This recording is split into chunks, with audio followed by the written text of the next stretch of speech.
everyone, welcome back to my channel, and today I'll be starting quadratic equations, and the first thing I'll be talking about is factorization. Before starting with factorization, I want all of you guys to make sure that you know these three formulas, because these are like the basics of quadratic equations. If you want to perform factorization or anything, you should know these three formulas. The first one is a plus b whole square. This opens to a square plus b square plus 2ab. The second one is a minus b whole square. It's the difference between these two is the sign, and this one opens as a square plus b square minus 2ab. And the third one, a square minus b square is equals to a plus b, a minus b. Before starting with factorization, make sure you know these formulas. Just memorize all of them, so it becomes easier when you start solving some problems. Okay, now let's take a look at factorization, how to solve quadratic equations using factorization. So I'll just tell you two simple steps as a startup so you can understand better what I'm going to do. The first thing is to look for common factors. What I mean by common factors you'll understand shortly when I start doing an example. And second thing is do the factorization. What I mean by do the factorization, I'll also explain this using an example. Okay, now in some cases you don't have your question or your equation given in the proper form. By proper form I mean it's not some equation equal to 0. So what you do, you sometimes first do this. First you make your equation equal to 0, and then you start with these steps. Let's start with an example. For example, I have a question, 3x squared is equal to 27. So in this case, the first step that I'm supposed to do is that I'm supposed to make it something equal to 0. Okay, so how I can do that? I can take this 27 to the left side and make it equal to 0. So now it's in my proper equation form, like the one I want. Now I can start solving. So my first step, as seen here, is to look for common factors. So here, how I can look for common factors? Here I have two terms. So what I can do, I can see what is the lowest number here. It's one way of looking up for common factors. Here the lowest number is 3. So what I can do, I can take this 27, and in my rough column I can divide this 27 by this 3 and check. If it's divisible, then it means 3 is my common factor. If it's not divisible, then 3 is not my common factor. For example, if I had something as 3x squared minus 25, for example, equals to 0. The 25 is not divisible by 3, so therefore this won't give me anything. So therefore the 3 here won't be my common factor. Okay, so here 3 is my common factor. Now this means I can take the 3 common. What do I mean by common? I'll take it out, make a bracket, write x squared minus 9. Now whenever you take something common, make sure whatever you put inside is the same as when you open the bracket and you multiply both of these numbers, you get the same answer as this. For example, if you multiply 3 by x squared, you'll get 3x squared, and if you multiply the same 3 by minus 9, you'll get minus 27. This means this is correct. So I took the common number, I made the correct I put the correct values in the bracket.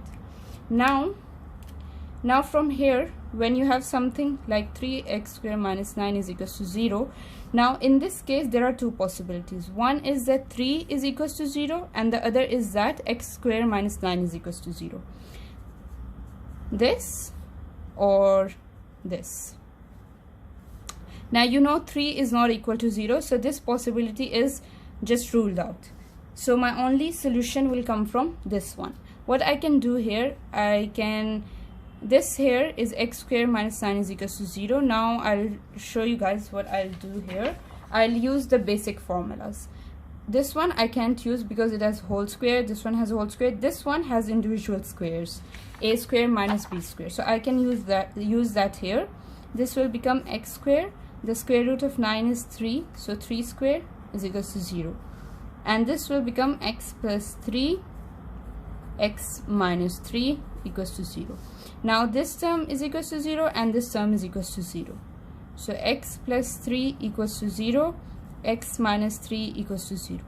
Now when I solve this, I can take this plus 3 to the other side and it will become minus 3. And then for this one, I can take this minus 3 to the other side and the sign will change and it will become plus 3.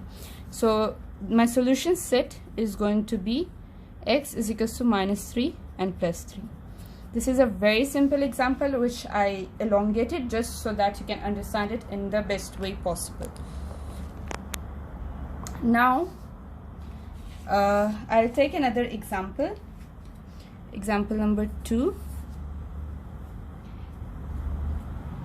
5x squared plus 3x is equals to 0.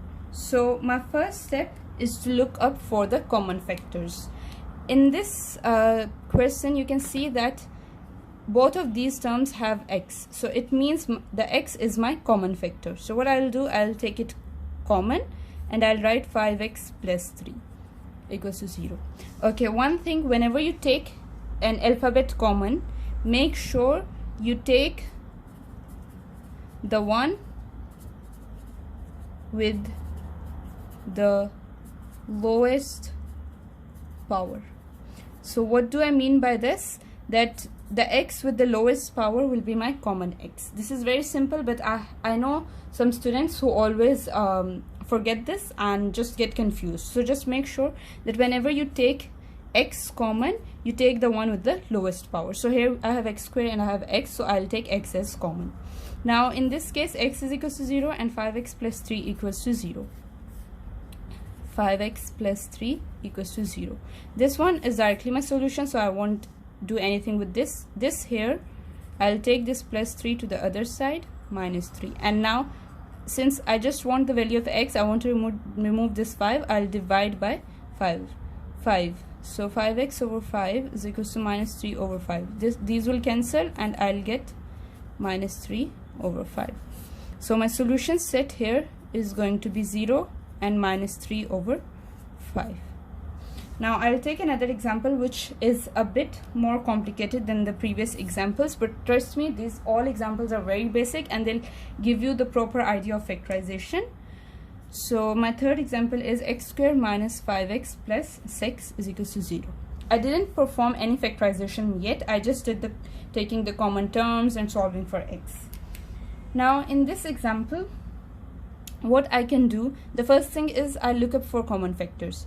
Here x can't be common because the last term doesn't have any x, and any of the digits, any of the numbers, they can't be common as well. So what I can do here is I'll look up for a number. I'll look for not a number, basically two numbers or two values to be more specific, whose multiplication will give me this. So multiplication will give me this, and their addition or subtraction will give me this. So what do I mean? That I want to look up for two values. If I multiply them, in this case I'll get 6x squared, and if I add or subtract them, I'll get minus 5x. So now let's see how we can do that. This is my question. So what I can do, I need 6x squared and minus 5x. This one from multiplication and this one from addition or subtraction. So what I can do, I can list all multiples of 6x squared. Like I can list all the numbers that are divisible by 6x squared. What I can do, I know 6x into 1x is equals to 6x squared. Then I know that 2x into 3x is also 6x squared, or I can say 3x into 2x is also 6x squared. These two are basically same. So in total I have two numbers, a set of numbers that can give me 6x squared as a product, as the result of a product. So now what I'll do, I got my numbers for this case. Now I look for this. First thing is I'll check 6x plus 1x. This will give me 7x. So these are not my numbers. The second one, minus 6x minus x. This will give me minus 7x. So these are not my numbers as well. If you want to try minus 6x plus 1x, this will give me minus 5x, but their multiplication will give me minus 6x squared. So these can't be my values as well. So what I can do, I can try for these 2, 3 and 3, 2. I can do 3x plus 2x. This will give me 5x, but I need minus 5x. So these are not my numbers as well. The last one, minus 3x minus 2x. This will give me minus 5x, and their multiplication will give me 6x squared. So these are the values which so these values, they are called the factors. These are the factors of this equation. So how I can write that now? X squared, instead of this minus 5x, I'll write these factors. I'll write minus 3x minus 2x plus 6 equals to 0.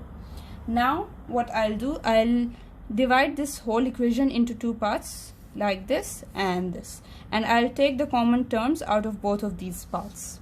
Or I can you can see here the x is the common term, so it will become x minus 3, and then from here we can check 6 divided by 2, I get 3, so this means 2 is the common term here. So I'll take it common, and then since I took the negative as a common term, the sign inside the bracket will change. It will become minus, and here I'll have 3 equals to 0. What I'll do now I have this whole equation, and you can see the term x minus 3 is common in this equation, so I'll write it out, and the remaining terms are x and minus 2, so x minus 2 equals to 0. Now this term is equals to 0 and this term is equals to 0, so x minus 3 equals to 0 and x minus 2 equals to 0. First I'll solve this. If I take this minus 3 to the other side, it will become plus 3, and in this case if I take this minus 2 to the other side, it will become plus 2. So these are the two answers for my x. So my solution set is going to be 3 and 2.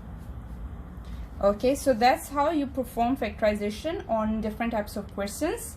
I took 3 examples so that you can get the concept perfectly. If you want to just understand the factorization, the difficult type of factorization directly, I'll make another video about that. Don't forget to subscribe and share. Thank you very much.